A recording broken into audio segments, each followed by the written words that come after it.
is a special presentation of Sun Sports.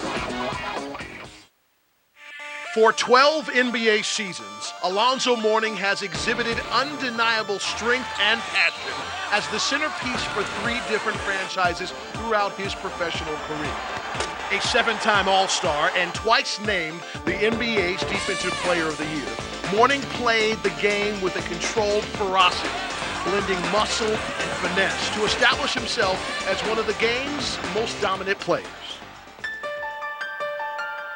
Alonzo Mourning rises high above his peers on another stage. Mourning is the centerpiece of a progressive revitalization program taking place in Miami.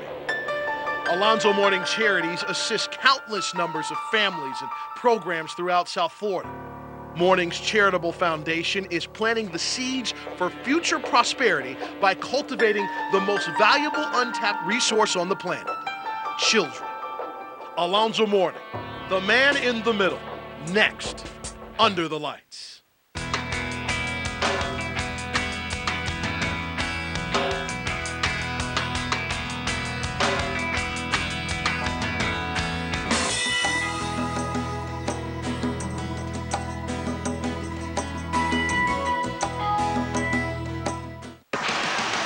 They go to Mourning.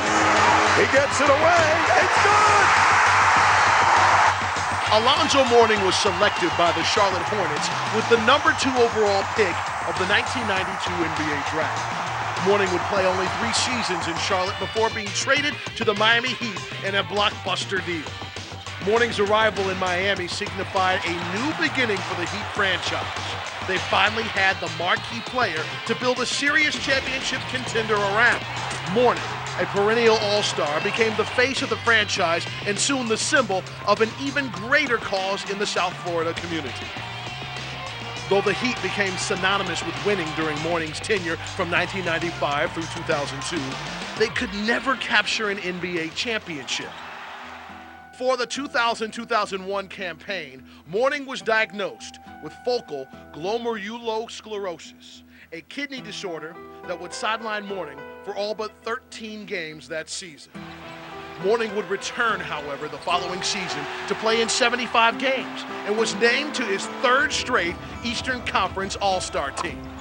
Unfortunately, Mourning missed the entire 2002-2003 season because of his kidney disorder. Mourning, knowing full well the importance of being close to his doctors, signed as a free agent with the New Jersey Nets for the 2003-2004 season.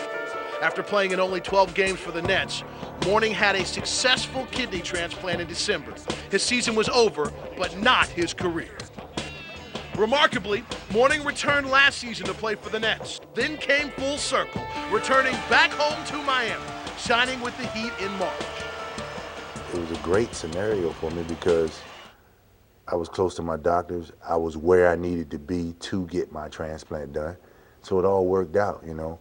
At the same time, I know where my heart was. My heart was here in Miami. I had planned on making this my home anyway and retiring here and what have you, you know. But you know, a lot of things happen in life that is way beyond your thinking until you look back on it.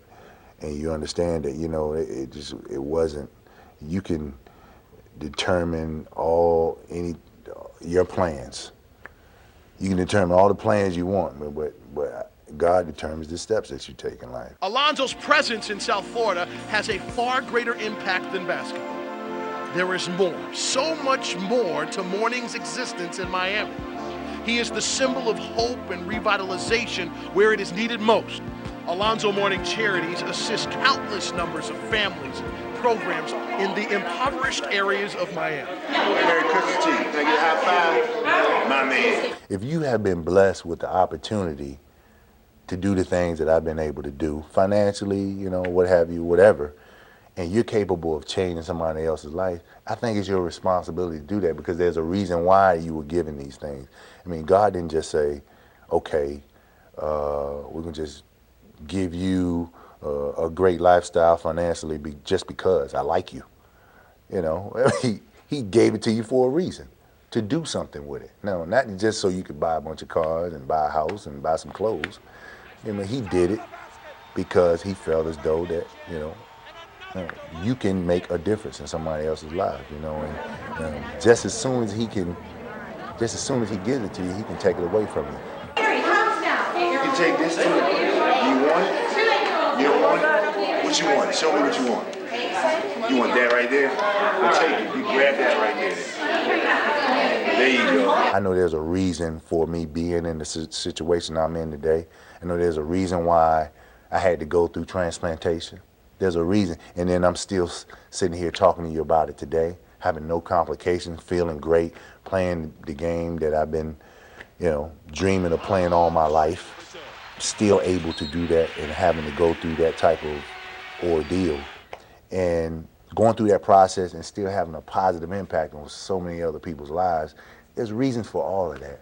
Well, I think each component of who Alonzo is, you know, he's a father, he's a husband, he's an athlete, professional athlete. He's had a kidney transplant. There's so many things and so many titles, if you would give me that, so many titles that he's been given because he's the person that can handle that. You know, he's been chosen, you know, because he can handle that. You know, that's his responsibility, and he recognizes that. My purpose here is to continue to try to enhance other people's lives, you know, because, you know, I've gone through some adverse situations in my whole life, you know, and I'm still standing, and I'm still able to talk about it, you know, and I still feel like I got a lot of work to do. I still got a lot of work to do. Resting uncomfortably in the shadows of downtown Miami's high-rises is the historic Overtown neighborhood of Miami. Once considered the Harlem of the South because of the number of celebrities who lived, worked, and played here, Overtown has since fallen into ruins. Statistics illustrate a sobering story of poverty. 1 of 12 residents of Overtown have graduated high school. The average annual income is just $10,000. Surviving inside the bubble of Miami's booming real estate market has little reward for Overtown residents. Longtime Overtown resident Talmadge Frazier is a witness to Overtown's past achievements and most recent failures. If what happened over here was against the law, then a lot of these people would be serving life. Because it's a waste. There's so much talent in this community that if you needed air to raise a ship from the bottom of the ocean and you took all the unused talent in one day of Overtown, you'd have enough energy to raise 1,000 ships.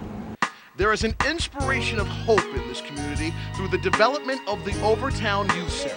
Completed in 2003, the center is a state-of-the-art educational and athletic facility offering a full range of services to the children of Overtown. And it is Alonzo Mourning who is the face of the center. Mourning has made it his own personal crusade to oversee the center's operation. Ladies, I'm doing great. How y'all doing? I'm doing great. How was your summer? Good. Went by too fast, didn't it? When summertime always here, to tell you the truth.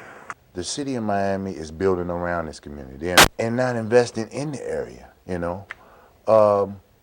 Why? Those kids in this area deserve more than what they're being offered. You know, they have the ability, they just don't have the resources. This center helps. This center is somewhat of a Band-Aid over a gaping wound. As a young child growing up in Chesapeake, Virginia, Mourning's parents divorced. At the age of 12, Mourning chose to live in the foster care of family friend Fanny Threet. Mourning's own personal experiences have advanced his need to provide a foundation of guidance for the children of Overtown. The adults in his life might not have made all of the right decisions to help him as a child. So he knows how vulnerable children are and how important it is that they have someone that supports them. Why do we believe in OIC standards? What is that about? Is it the guidelines of the OIC? Oh, you're